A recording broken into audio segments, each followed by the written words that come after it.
Hello, and welcome back to Pathfinder. My name is Philip, and I'm here to talk about Pathfinder 2nd Edition. This is part of a series I am producing covering the various deities in the Pathfinder role-playing game and its setting, the world of Golarion. Last time I covered Lamashtu, goddess of nightmares, madness, and monsters. This time I am covering Abadar, god of cities, trade, law, and wealth. Abadar is as old as civilization, and is credited as having guided the humanoid races forward until they were able to establish law-governed societies of their own. He is often referred to as the Master of the First Vault, the Gold-Fisted, the Wealthy Father, and, in Tian Sha, as the God of Walls and Ditches. He is known for his unyielding patience, maintaining a position of self-described principled neutrality in his goals, and in most divine conflicts.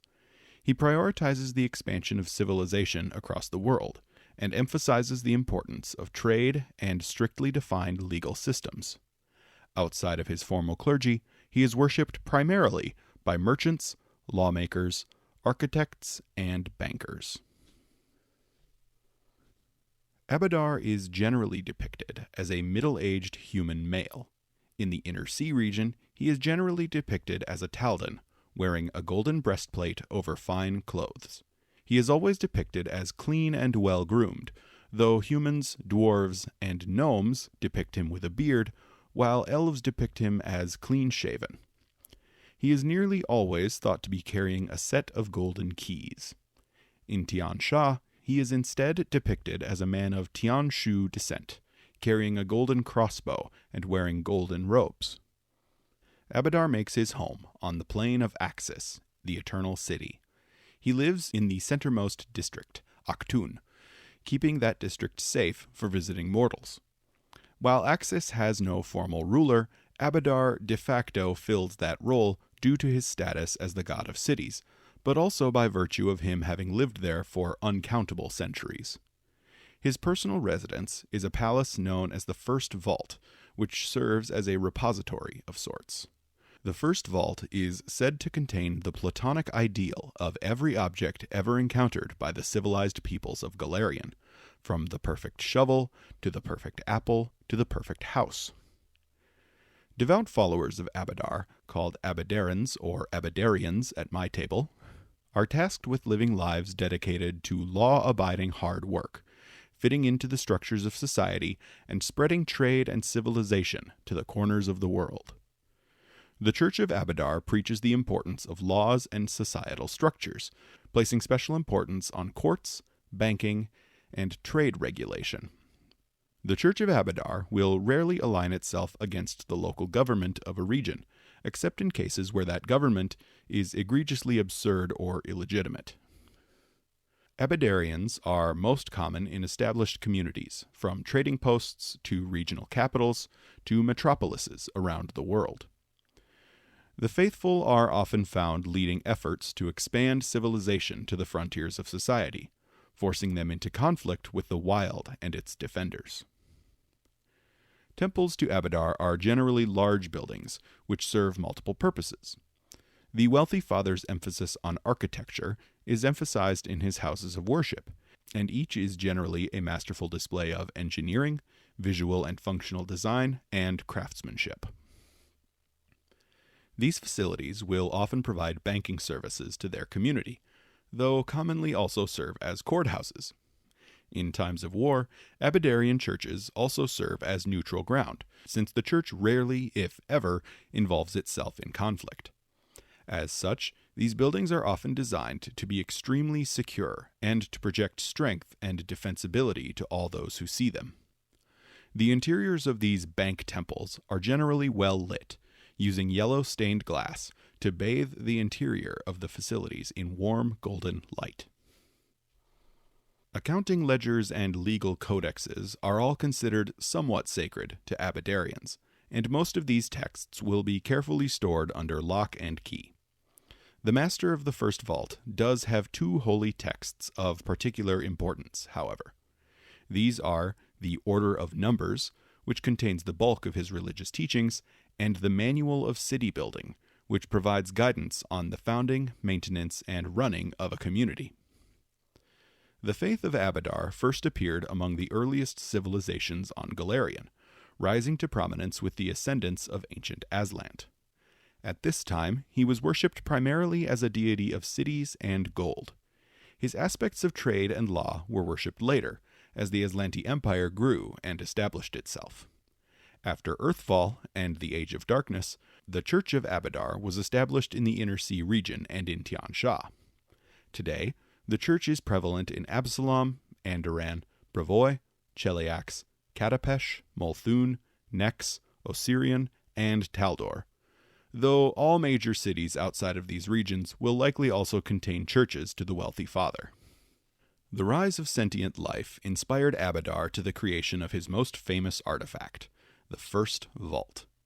As the wealthy father witnessed the tendency of sentient beings to hide or store their treasured items in secure locations, he felt compelled to do something similar. Legend claims that Abadar found a cave with a perfectly smooth floor, then crafted an impenetrable door to seal it. He created a key for the door, then hid it in the night sky as a constellation, so his followers might always be able to find it. Within the vault, Abadar placed perfect copies of all things which had ever existed, from individual stones to tools created by mortals, to even vague concepts like patience and honor. The wealthy father's devout followers claim that, should civilization come to an end, then he will open his vault and allow his followers to rebuild their communities using his copied items. Prior to the rise of humanoid civilization, Abadar was active during the Age of Creation. He was one of the many deities who allied against Rovagug. Once the rough beast was driven into the Dead Vault, Abadar provided the perfect key to lock the cage around him. This key was so complex in its operation that only Asmodeus himself had the wit to use it, and use it he did, sealing Rovagug away for all time. This cooperation between Abadar and Asmodeus would serve as an excellent representation of their relationship for eons moving forward. Abadar is one of the very few non-evil deities who will deal regularly with Asmodeus, and who deliberately acts to maintain a good working relationship with the Prince of Lies. Abadar respects Asmodeus for his dedication to law and order, seeing chaos, not evil, as the greatest threat to civilization. This contributes to the acceptance of the Abadarian Church in regions like Infernal Cheliax, where the importance of law and order strongly outweighs the importance of good. For similar reasons, Abadar maintains good relationships with many deities. He works closely with Iomide for her devotion to fighting back the violent hordes of evil, with Irori for his devotion to knowledge and self-control, with Shellen for her devotion to the arts which flourish in cosmopolitan areas, Brai for her commitment to inventions which improve the lives of city dwellers, Torag for his emphasis on craftsmanship and defense, and Shizuru for her devotion to justice.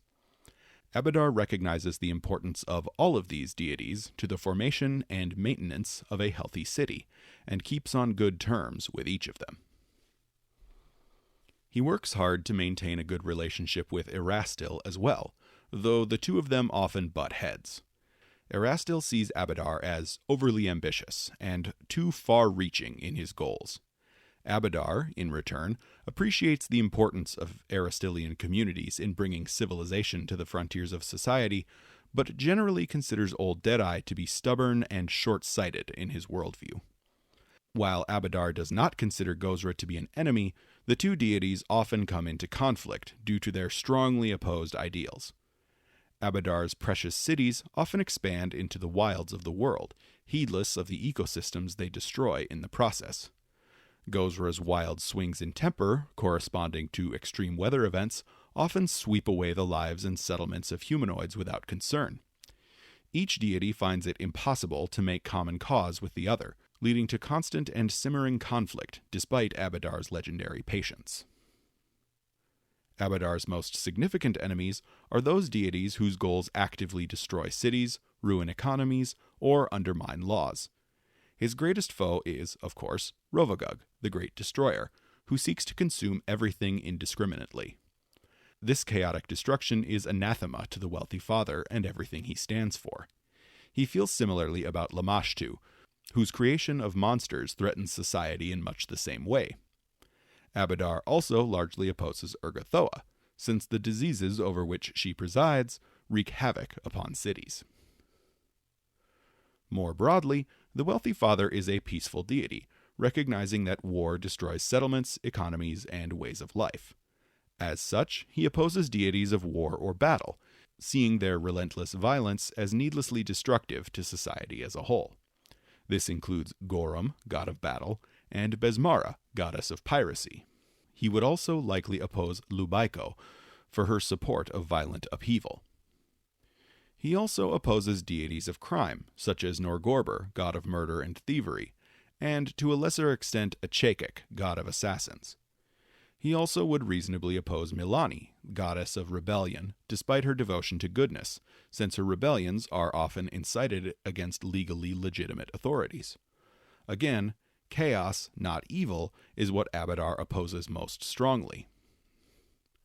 Outside of specific deities, Abadar is often associated with the prophecies of Calistrade, a pseudo-religious philosophy emphasizing the importance of strict self-control and prioritizing the accumulation of wealth.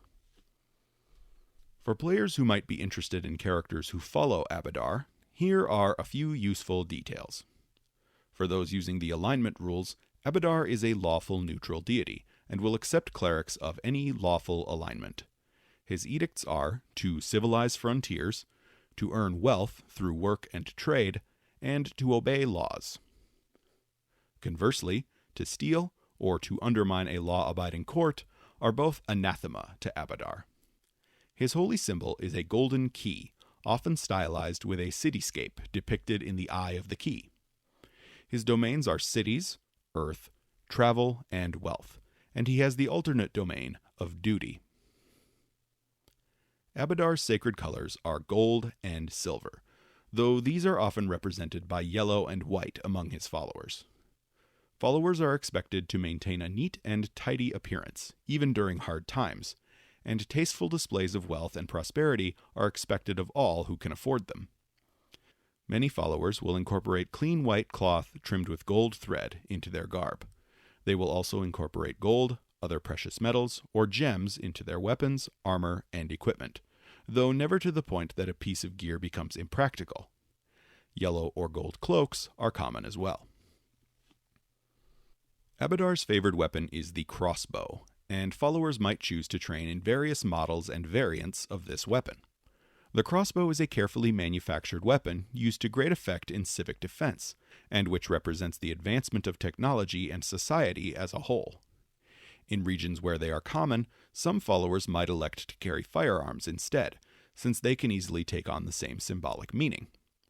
For followers involved in melee combat, weapons wielded by town guards and law enforcement might be appropriate. These range from simple spears to clubs, maces, or cudgels to the ever-practical longsword.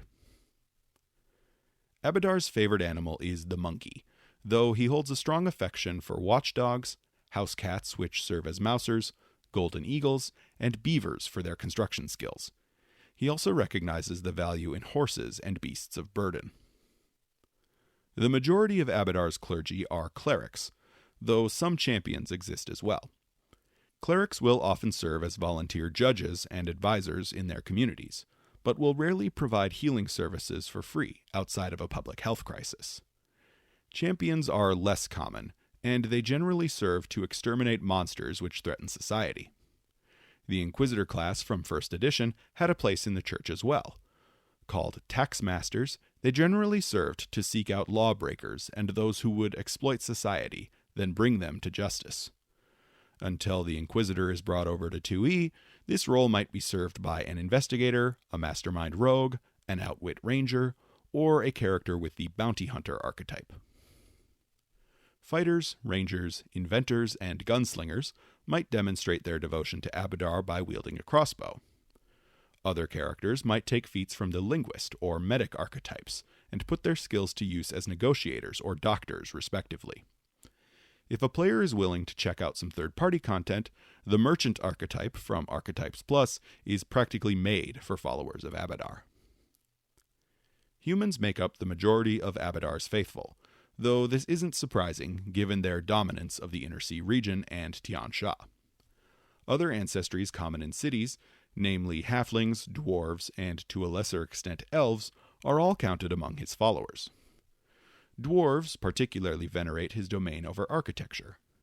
Taldans and Chilaxians are the most common ethnicities for his human followers, though many are Varisians or Kelishites as well. Devout followers of the Master of the First Vault will live lives of order, hard work, and level-headedness. They will follow their local laws as well as they are able, believing in the ability of the structures of a lawful society to set injustices to right. They will engage in honest labor and will live frugally to build a better life for themselves and their children. While they believe in the common good, they also believe that the most effective path to societal good is the pursuit of individual success. They will never envy a neighbor his good fortune, believing that his success is inherently good for all, so long as he came by it honestly. Abadarians do not believe in financial charity, reasoning that only those willing to help themselves are worthy of help in the first place. They are more likely to help those in need by providing training in some useful trade or skill, so they can learn to support themselves and become a productive member of society. And hey, maybe in the magical world of Golarion, that buy your bootstraps mentality isn't such total bullshit. Who knows? It is noteworthy, however, that most followers of Abadar will help others free of charge during a time of crisis, such as a natural disaster or a mass disease outbreak. This isn't due to some innate sense of goodness necessarily, rather a recognition that extreme circumstances call for extreme solutions. Another point to note is that Abadar condemns the use of addictive substances, even if they can be used to generate profitable business. His reasoning is that these substances can degrade society by their very nature, and therefore they are a net negative. He takes a similar but less extreme view on slavery, believing that it is inherently corrupting and that paying laborers a wage is the proper path toward a healthy civilization. That said, his church operates openly in the nation of Cheliax, where slavery is a state-sanctioned institution. Unfortunately, this ideal seems to be one on which Abadar is willing to compromise. Abadarians will rarely become adventurers, except on quests which involve taming the wilderness, spreading civilization, or bringing lawbreakers to justice. Those who do take up the life of adventuring often do so with the intention of making enough money that they can retire and invest it into more traditional business ventures. Those who do set out for higher ideals will often set themselves to the task of eliminating threats to civilized peoples, or to rooting out corruption in local governments. Abadarians in an adventuring party will generally waive any fees they might charge for healing or spellcasting services, seeing that as their primary job, for which they will be fairly compensated upon the completion of their quest. For those players looking for more character inspiration, or to homebrew some custom magic items for a follower of Abadar, check out his first edition page on Archives of Nethys. His paladin code is quite flavorful, and his divine fighting technique might be fun to port over to 2nd edition, with a little tweaking. The Key Cloak is a very cool magic item, as are the Mace of Keys and the Meltdown Safe. For GMs looking to integrate Abadar and his followers into a campaign, here are some ideas. Abadar's current herald is the Lawgiver, an enormous golem made from gold and steel. His divine servitors are the Orchevals, horse-like outsiders native to Axis. Beyond these servants, Abadar might communicate his favor through financial good fortune, while financial disasters are often a sign of his disapproval. Abadar is one of several deities which can easily serve as either a helpful or antagonistic force for a conventionally good party of PCs. The role of the Abadarian Church can vary wildly depending on the campaign. In a campaign where PCs are expected to act against a corrupt and oppressive government, the Church of Abadar might serve the role of secondary antagonists, unless the PCs can prove that the ruling government is illegitimate. The followers of the wealthy father will likely stand by a tyrannical regime, despite its flaws, reasoning that the chaos and instability of a rebellion presents a far greater threat to the populace. By contrast, in a campaign where the PCs are serving the interests of the local government, the Church of Abadar could easily serve as an important ally. If the PCs are tasked by a city council with hunting down local criminals, the financial instruments of the church might prove critical to tracking down the ne'er-do-wells. The accountants within the church might be able to point the PCs toward noble families whose accounts have been showing irregularities of late, possibly signaling criminal business ventures. The desire of the church to spread civilization to the corners of the world makes them well suited to a kingdom-building campaign, like Kingmaker. An Abadarian priest might serve as an excellent advisor or quest giver for PCs who are working to tame the wilds and establish a settlement for themselves. Of course, this same advisor might advocate for policies which put the PCs into conflict with followers of Erastil or Gozra and the wider forces of nature. So that's it. That's Abadar, the god of cities, trade, wealth, and civilization. He is a principled mediator between the forces of good and evil, but some interpret this merely as an unwillingness to take a side. Next time, I'll be covering another deity who's equally willing to work with good and evil, though towards substantially more personal ends. Up next is Callistria, goddess of lust, revenge, and trickery. If you enjoyed this video, consider checking out my rules supplement Expanded Ancestries on Pathfinder Infinite. It adds over 200 new ancestry feats to the game, spread among each of the ancestries not covered by the Pathfinder 2e remaster. And be sure to like and subscribe to see more videos like this.